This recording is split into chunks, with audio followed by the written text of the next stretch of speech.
Welcome to Legal Studies, and today we're going to be learning about the purposes of civil pretrial procedures. So where are we in the study design? Well, we're right here, and we'll have just finished off learning about Consumer Affairs Victoria and VCAT. So these are some alternatives to going to court, places you might go instead of suing someone in court. But you might now be at the stage in your journey where you've decided, okay, these alternatives haven't worked or they're not the right choice for me. I am going to commit to suing someone. And now this topic here today, you're thinking about, well, what are my first steps in that journey? What do I do when I start suing someone? So we're going to be learning about a variety of pre-trial procedures, steps that happen before the trial starts. So what are they? Well, pretty much just what I said. They're the steps that happen before a civil trial starts. And we're going to learn about 3 civil pretrial procedures in particular.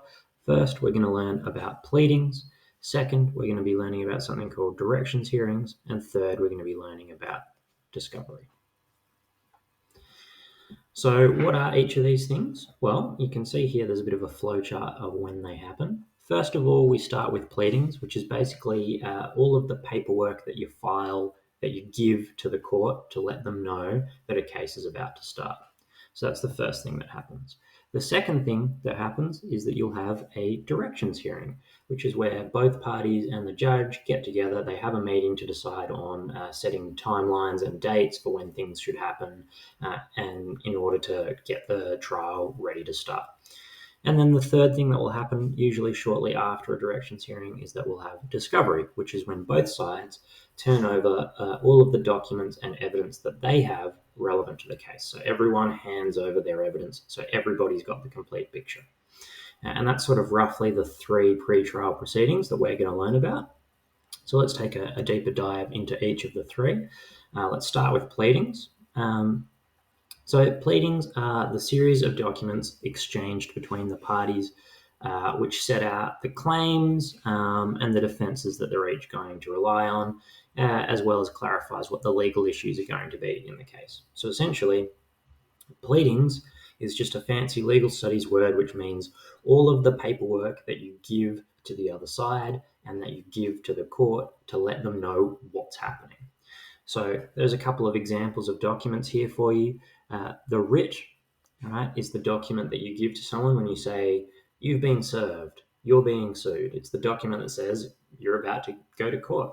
And usually it has a statement of claim attached to it, which lists out all of the things that the plaintiff is saying you did to them.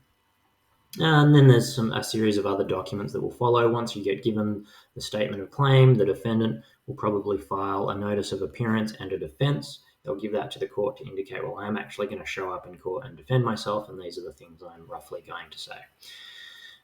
So pleadings is just essentially the filing of paperwork, making sure everyone knows what's about to happen. What's the purpose of this process? Well, first of all, we're requiring the parties to state their main claims and their main defences. So essentially, so everybody knows what's going on. It's also to make sure that each party states the facts that they're going to rely on, again, to make sure that no one is taken by surprise. So you're going to tell them, well, I'm claiming that you have committed negligence against me, and I'm going to be talking about the fact that you pushed me in front of a bus on the 3rd of August. So everybody knows, everybody's on the same page. And this also gives the court a written record of the case. It also sets the clock running. It sets the limits to the dispute in the sense that it starts the process, and it also confines the issues that they're all going to be talking about, because you're not going to be arguing about things that are outside of the statement of claim you've made. And all of this can promote the parties to reach an out-of-court settlement because once they get all the facts in front of them, they might say, oh, I've got a really weak case, I'd better settle, I'd better give up. All right, so this tends to be the main purpose of most of our pretrial proceedings. We're trying to promote people to settle their matters early, as quickly as possible, out of court if possible, so we don't waste time and money actually going to court. And that's the purpose of pretty much all of these things. So here we are here, that's our pleadings process, the first stage that we've just gone through. You're handing over documents to the other side, making sure everyone knows what's going on. Second stage of this pretrial proceedings process is known as the directions hearing. It's when the parties, the plaintiff and the defense and the judge, they all get together and they decide on timelines and dates for when things are going to happen. During this stage, the court can give directions to the parties to try and get things going quickly and efficiently. So, for example, the judge might tell the parties, give them a direction or give them an order that they have to file a particular document. Hey, I need you to file your defense by the 18th of June, otherwise I'm throwing the case out or whatever. The judge might also require them to disclose particular documents. So, I need you to show us all of the documents relating to your interaction with the doctor, the medical evidence or whatever.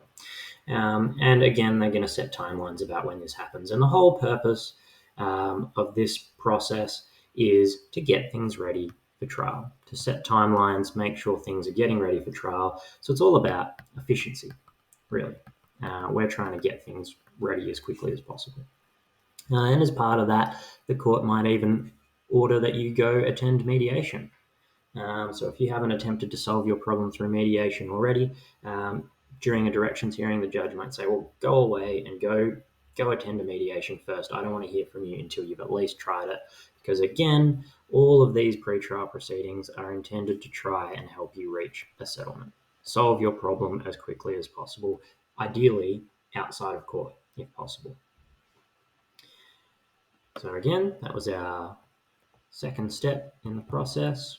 First we have pleadings, then we have directions hearings, and then finally, after the directions hearing, you usually have what's called discovery, which is when both parties exchange the documents and evidence that they have available to them.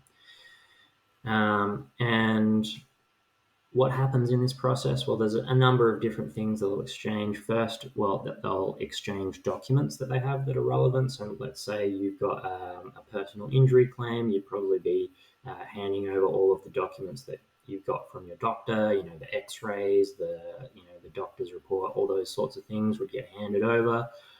You might have at this stage what's called interrogatories, which is when one side sends the other side a list of questions that they want to get answers to, and they'll send the answers back in written form. You might at this stage do oral examination, which is you might ask questions orally of some witnesses if you'd like, get some medical examination done. So essentially we're handing over all of the evidence that we've got and we're giving it to the other side. Why are we doing this? What's its purpose? We're again trying to reduce the element of surprise. We're trying to help each side figure out how strong their case is. So maybe they'll see all the evidence and say, well, all right, I'm not going to win this case, I better give up now, which can reduce the time we spend in court, can lead to settlement. Right? Probably an overarching purpose of all of these things is to try and help you reach settlement early. And that is our pretrial proceedings, our 3 steps. First, we do pleadings, which we file all of the documents with the court to let people know what's going on. Then we have our directions hearing where everyone gets together and they decide what's going to happen and when. They set timelines and dates. And then third, we have discovery, which is when everybody swaps the evidence that they've got, so everyone's on the same page.